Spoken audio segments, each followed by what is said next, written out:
It's not even July, and we already have a ton of player movement heading into the 2024 offseason. Hi everyone, this is Spectator Sports. I'm your host Sebastian Fonseca. Before we get into breaking down some of the biggest moves, including the NBA draft, please do us a massive favor. Drop a like on this video, subscribe to the channel if you haven't done so already. Take a look at our Instagram and TikTok pages. And you can also get the audio from this podcast on Spotify. All links are in the description, and let's get into it. Starting off with the NBA draft, the Atlanta Hawks had the top overall selection, and they were a team that just barely missed the postseason, and it was a really big swing of things in the NBA lottery where we saw them ascend and kind of steal the first overall selection. And it was down to two Frenchmen between Alex Sarr and Zaccharie Risachier. They ended up going with the latter of the two, and Zaccharie Risachier is actually kind of a modern example of the 3-and-D type of player. He is long, he is lanky, has a great jump shot above 40%, playing 3 years in the French leagues. And this is pretty much a nice talent for the Hawks to acquire as a young piece. Zaccharie Risachier is about 6'8". He is a kind of a hybrid between a shooting guard and a small forward. He has the ability to guard positions 2 through 4 and kind of can be installed as the Hawks' new movement, because at the time of the selection, both Dejounte Murray and Trae Young were on the roster. Obviously, we know that Dejounte Murray has since been traded to the New Orleans Pelicans, which we'll break down a little bit later in this podcast. But just talk about what Risachier can bring. He is a slasher as well. He's really good with getting to the rim, but the question is his ball handling ability and then also finishing through contact. Given that he is a little bit lankier, kind of like how KD came into it, or Brandon Ingram, where they were very skinny, but they're long wings, they're going to have to grow into that man body that the NBA demands. And obviously, it's going to be some growing pains. Atlanta has been going through some changes in the head coaching staff. No idea if Trae Young is going to remain on the roster, given that Dejounte Murray has already been traded. But Atlanta is going to either be retooling or rebuilding. We just don't know at this moment. But either way, it's a very good pick for the Atlanta Hawks. I got a chance to attend the Wizards draft party, and it was a really fun atmosphere. Being a DC local, I've attended a countless amount of Wizards games, and finally, after about 5 years being a season ticket holder, it sounds like the franchise is making moves for the future. After holding on to Bradley Beal for much too long, they finally got rid of him last offseason. And no disrespect to Bradley Beal, I think he's been a great talent for DC, but clearly is past his prime. He's been an injury-prone asset, and finally they could get some assets for the future by getting a massive haul. And by trading into Phoenix, that was finally a step in the right direction in this rebuild. And just before the draft started, we heard that they also traded away Deni Avdija as well.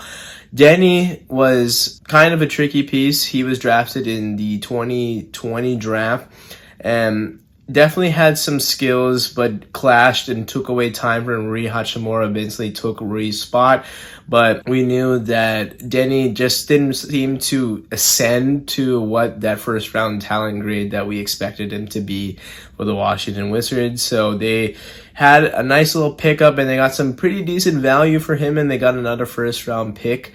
But to break down their second pick, they had the opportunity to draft Alex Sarr. I was hoping they would, and I'm frankly glad that they did, because this new management, this new regime in the front office led by Dawkins, I thought was really big on drafting on defense. Last year they drafted Bilal Coulibaly, and he's known to be a defensive wing, defensive guard mentality. And now with Alex Sarr manning the middle, being either you can use him as a weak side shot blocker in the power forward position, or just being the center to protect the paint. He has a lot of switchability as well. There's some really good tape of him guarding in the French league, and also with his days in France, where he can guard on the perimeter as well. And his switchability, he's still working on a jump shot, but Obviously, the defensive mindset, the setting a defensive tone is going to be a big part of this Wizards rebuild. He has the ability to stretch out the floor, hit some jump shots when he can. The three-pointer, like I said, is still in the works, but very good at finishing at the rim. He has a very high motor as well. Not the loudest of players, but his play speaks louder than his words, and that's really what matters at the end of the day. And frankly, the Wizards are in a really good spot. Right now, they have a nice mix of young players who have a chance to develop, but also some veterans that they can trade. They have Kyle Kuzma, Jordan Poole as well. Tyus Jones, I think, is an asset that any contender could use as a backup point guard, and they can frankly flip quite a few of these players for additional picks moving forward. Washington is going to be in a long rebuild, and I think given that Dawkins is coming off of that Sam Presti tree in OKC, it's obvious that they're trying to rebuild that kind of model over there where they take a long rebuild, they get a lot of draft picks, they're going to rebuild to the draft, tank for several years, and that's fine. No one's expecting the Wizards to be contenders, but to build a contender, it takes several cracks at top tier talent in the draft. This town didn't have the best talent available compared to years past, especially being a huge drop off from the Victor Wembanyama draft last year, but getting the best player at the second overall pick, that is a great value with Alex Sarr, and this is definitely a first step in the right direction for this Wizards rebuild. Days before the draft, Mikal Bridges was traded from the Brooklyn Nets to the New York Knicks, and now the Nova Knicks gauntlet is completed. Back in 2016, these four players were all part of that championship winning team, and now Jalen Brunson, Donte DiVincenzo, Josh Hart, and Mikal Bridges are now part of the New York Knicks. And honestly, Mikal Bridges fits perfectly with what the New York Knicks have right now. They have the point guard in Jalen Brunson, they have the off-ball guard in Donte DiVincenzo. Utility player Josh Hart can do a little bit of everything, as we've seen. Mikal Bridges is known to play long minutes. He hasn't missed a game in his career, and that's going to be really good for a Tom Thibodeau type of team that likes to log heavy minutes with the roster. They still have Julius Randle, who's on the mend, but clearly is potentially going to be dangled in some trade talks. Now, I think the caveat to this is that they may end up losing either Mitchell Robinson or Isaiah Hartenstein as a kind of casualty, just because with salary, you know that Hartenstein played really well. It's going to be hard to find dollars to fill out the roster there, but certainly is going to be a move that they could make to either re-sign him on the cheap or to stick with Mitchell Robinson. When those injuries started to pile up, that's where their season totally fell apart. But thankfully, right on the back end of this, we didn't know where OG Anunoby was going to fit into this, but they managed to re-sign him as well. I'm not really sure how Julius Randle fits into this because we didn't see a ton of him with the new lineup after OG was traded over there. Certainly means that he could stay, but he also could go. We just don't know. But the Knicks finally are kind of building on not just having a very top-heavy roster that we've seen with other teams, but they're very well-rounded. These Nova guys have been together. They know where to play with each other. They have some built-in chemistry already, which is fantastic. Now it's just a matter of putting it all together. I think obviously lacking a true superstar is going to be a question mark because we know that with Jalen Brunson being a smaller guard, it's going to be tricky to navigate a long playoff run to not only just get to the East, but to win the finals is tricky. Boston isn't going anywhere. The Sixers are looking to retool. And there's a countless other teams out east that are certainly going to try and campaign to challenge not only the Knicks, but of course the champion Boston Celtics in this 2025 season. But Knicks absolutely taking a step in the right direction. Now we just have to see what are the other moves to not only just round out the roster, but then how does this actually work come October. Another big trade that happened over the week was Alex Caruso being traded from the Chicago Bulls to the Oklahoma City Thunder. The Bulls got, I think, pretty much fleeced in this deal. They got back Josh Giddey, who was being pretty much exposed in the postseason. He's not a good defensive player, and he totally lacks the three ball. He was left open countless times, just kept bricking open shot after open shot. You saw that in the Dallas Mavericks series. And that was pretty much enough tape that Sam Presti got sick of the move there. They eventually had to bench him, so they pivoted, and now you get another great defensive guard. You already had Lou Dort, who is a stocky, very bothersome, tough guard for anybody out on the wing, and then you add in the maybe craftier defender in Alex Caruso, who is well known for getting steals, being a disruptor, and he's pretty reliable from outside. He shot above 40% last year for the Chicago Bulls. This move will help out the Thunder as a team because SGA now doesn't really have to pay that much attention to the defensive side. He has those two guards to not only help him out and take some possessions off on the defensive side to focus on offense, but they could funnel any smaller offensive player to the waiting arms of Chet Holmgren, who probably is going to still be in the center position, still roaming around, but would not be surprised if they have him on the weak side shot blocking element as well, being a shot eraser from the power forward spot. And that is a very good model where you have very good defensive wings. You have a superstar organizer, scorer that can get to his spots pretty much at will. I think now the only other step for Oklahoma City is see what you have with the ascent to the further development of Jalen Williams, and then if you need to figure out, maybe take a chance and see how Jalen Williams progresses, or are you going to find another veteran who can provide consistent scoring? Because outside of SGA, we knew that Oklahoma City was a little bit vulnerable. We knew that Chet is still figuring out his way in the NBA. I expect him to continue to take steps forward.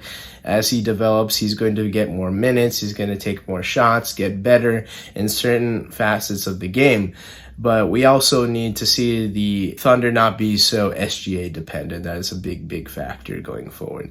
But Caruso, like I said, I think this is a great move. It's a sneaky move, and let's see how that translates come the season next year. On Friday, news broke that Dejounte Murray is going to be traded to the New Orleans Pelicans for Larry Nance Jr. and a couple first-round draft picks, one in 2025 and one in 2027. Again, I think the Hawks got fleeced in this deal. They just didn't seem to get a lot of return for a player of Dejounte Murray's caliber. And honestly, the Pelicans get a really nice guard who not only can play off ball, but also initiate offense. And then you can have CJ McCollum be off ball. I think they had a really good plan with having him be the veteran piece around the Pelicans, but they need more guard depth because they have a ton of wings. They have Zion, they have Brandon Ingram, and those two really haven't worked to full capacity between injuries and chemistry problems. We know that's been a problem of sorts, but now with Dejounte Murray, you have another guard, and it can be a threat on the perimeter, a threat to drive, a threat to kick out to shooters as well. And now it's seeing how that meshes with Zion Williamson. The Pelicans have been there before. They have been sort of teetering between the play-in and the playoffs, but certainly is a tricky situation because they certainly need to not only now make the playoffs, I think we need to see this team actually win a postseason series. That is a big ask. We also need to see if Zion Williamson is going to be there come postseason time. He played great and just unfortunately fell apart at the worst time.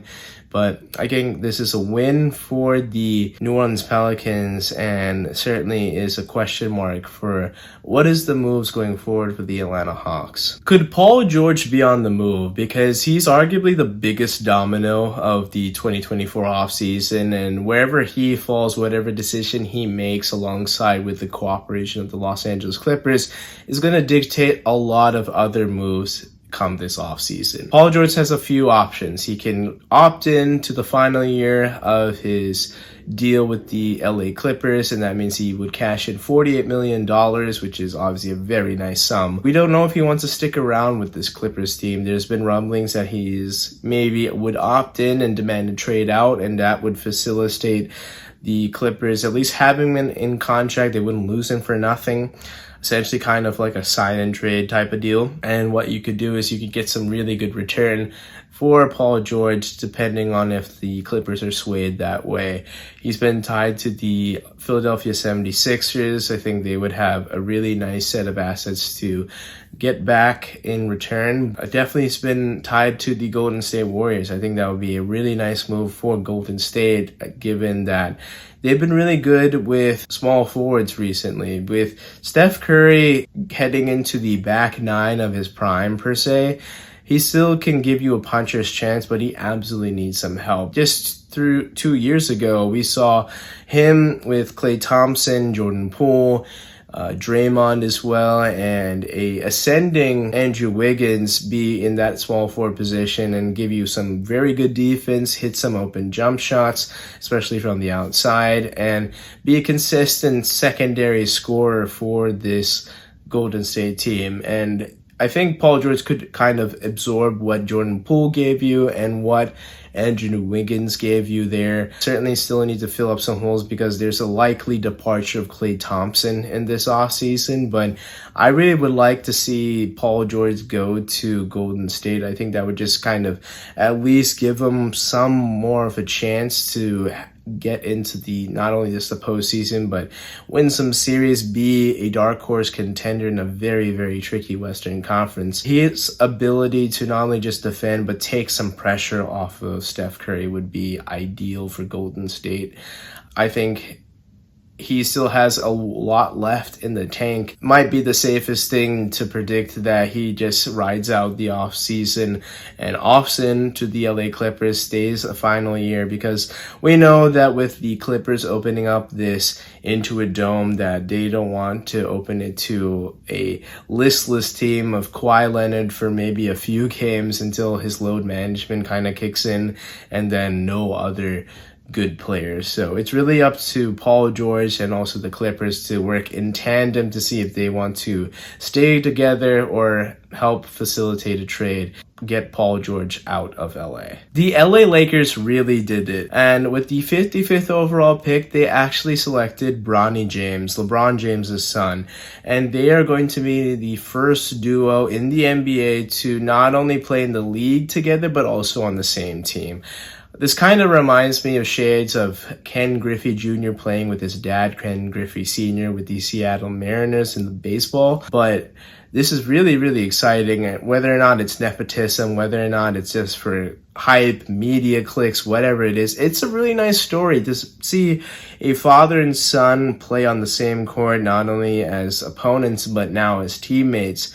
It's a really cool deal. This also proves the longevity of LeBron James. He's going into year 22 of his very long, storied career. Bronny has some ability. I think that despite him having some health concerns with his heart heading into his freshman year at USC, he has flashed some potential being somewhat of a kind of a defensive guard. I think he's gotten comparison to like a Davion Mitchell.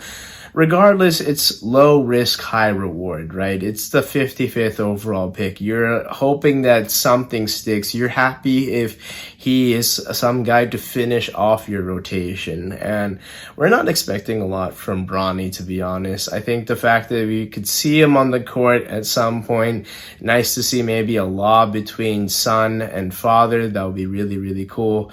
But I think it's just a really nice story. It's going to be fun to see how these two actually play on the court if that actually happens. Summer League is going to be great for Bronny. It's going to help his development, play with some of his maybe future Lakers teammates, and just him getting some reps. I wouldn't be surprised if Bronny maybe spends some time in the G League just to get acquainted, because in college he barely played after the heart issue, and we know that he's still trying to working his way back into it, being consistently there. The NBA is a long season, and I just don't think the Lakers really need him, because out of the two picks that they had in this draft, Dalton Connect, I think, is a great selection. At 17th overall, this guy is the sharpshooter the Lakers needed. Pairing him with Austin Reeves, I think, is going to be good. I think Dalton's going to obviously come off the bench, but they desperately needed shooting. LeBron is obviously a guy that likes to find shooters open out, thanks to his ability to penetrate and pass on the kickouts. And also this comes in with JJ Redick being the head coach of the future. He signed a 4-year deal with the LA Lakers after them flirting with Dan Hurley of the UConn Huskies. He ended up declining the deal, and we kind of reverted back to the end-up favorite being JJ Redick. JJ knows his hoops. That's very, very clear. It's just a matter of how it's going to translate to the NBA, a locker room of men, because he's coached his son's team, and that's very nice. It's cute. It's nice. It's fun. But the NBA is a whole different thing. I think he's been obviously setting up really good relationships on his podcast. I'm sad to see that the podcast is going to be probably shut down for the foreseeable future. But he knows hoops. He knows how to talk to players, but now can he coach? Can he yell at LeBron James? Can he yell at Anthony Davis when they're not maybe playing at their best? We'll see how that works. Obviously, those two worked really well together briefly in a podcast we saw between LeBron James and JJ Redick, but there's still a lot of gaps. The Lakers obviously aren't done yet. Rob Pelinka is going to be trying to find what could be either a third star in this Lakers team, or at least finding players to round out the roster. We knew that this team, running it back with D'Angelo Russell and some other pieces from their 2023 team, didn't really work out. It was a first round exit, kind of a disappointing season. But now you have maybe boy wonder, boy genius in JJ Redick to direct this team. And now with probably a more motivated LeBron, given that now he has his son, he has a coach that he's gotten along well off the court. He still has Anthony Davis.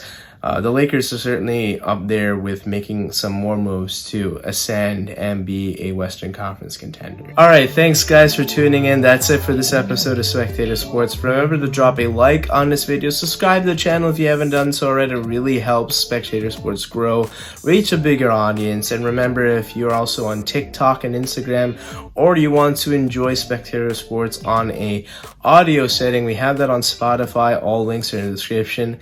Thanks, and I'll catch you on the next one. Take care.